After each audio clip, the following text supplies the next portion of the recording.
Ya, salam. Ya, saat ini kita akan belajar dari nas yang sangat terkenal, yaitu di dalam Injil Yohanes pada pasal yang ketiga, ayat yang ke-16. Ayat ini berkata demikian, karena begitu besar kasih Allah akan dunia ini, sehingga ia telah mengaruniakan anaknya yang tunggal, supaya setiap orang yang percaya kepadanya tidak binasa, melainkan beroleh hidup yang kekal. Saudara-saudaraku yang kasih, hari ini kita akan belajar dari ini, keselamatan, saudaraku. Jadi, oleh karena kasih karunia, dunia bisa diselamatkan.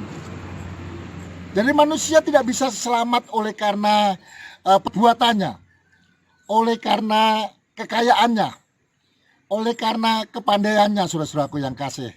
Dengan jelas dikatakan hanya kasih ya, daripada Allah itu, sehingga ia mengaruniakan anaknya yang tunggal.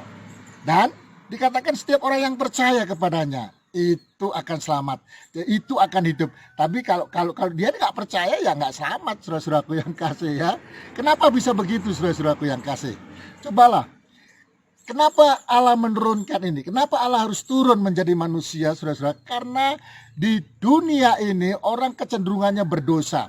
Mereka lebih suka berbuat dosa daripada berbuat untuk kemuliaan Tuhan. Telah menyeleweng.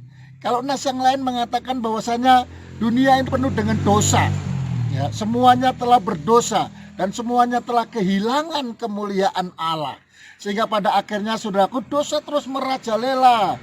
Dan Allah mengingat akan misi utamanya ketika menciptakan manusia, agar manusia itu menyembahnya, agar manusia itu percaya kepadanya. Itulah sebabnya kasih yang ada itu ingin menyelamatkan umat manusia. Nah, dari perjanjian lama itu sudah tanda-tanda penyelamatan itu ada, saudaraku. Itulah sebabnya di dalam Imamat, saudaraku yang kasih, pada pasal yang kelima ayat yang ketujuh sudah disinggung masalah penyelamatan itu. Dikatakan begini, tetapi jikalau ia tidak mampu untuk menyediakan kambing atau domba, maka sebagai tebusan salah karena dosa yang telah diperbuatnya itu, haruslah ia mempersembahkan kepada Tuhan 2 anak burung merpati, yang seekor menjadi korban penebus dosa dan yang seekor lagi menjadi korban bakaran. Jadi saudara-saudaraku yang kasih, ini ya. Jadi dulu itu dalam Taurat itu sudah ada perjanjian. Allah sudah memberikan ketentuan. Kalau orang berdosa harus mempersembahkan korban, yaitu berupa kambing atau berupa lembu, saudaraku yang kasih. Cuma masalahnya, bisakah itu bisa menyelamatkannya? Memungkinkan setiap orang itu tiap hari berdosa. Mengapa, saudara? Karena Yesus berkata, barang siapa melihat wanita mengingini dalam hati, hanya mengingini dalam hati, enggak melakukan, itu sudah berdosa.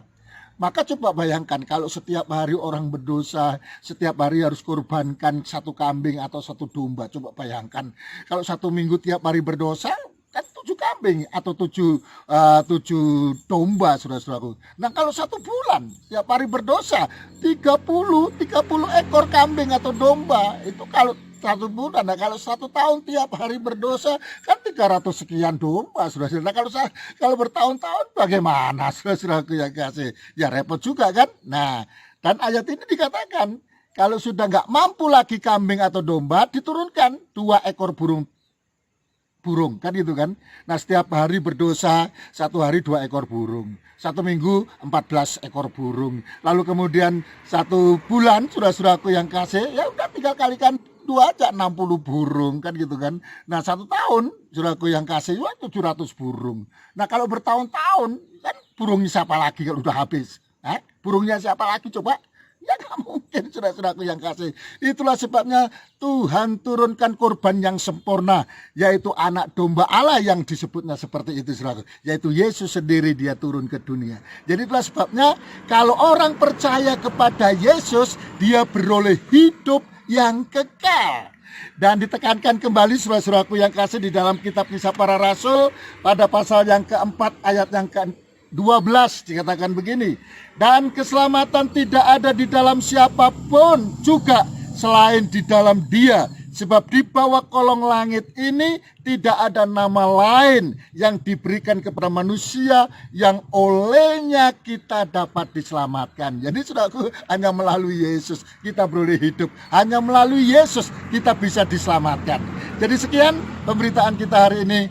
Tuhan memberkati. Haleluya.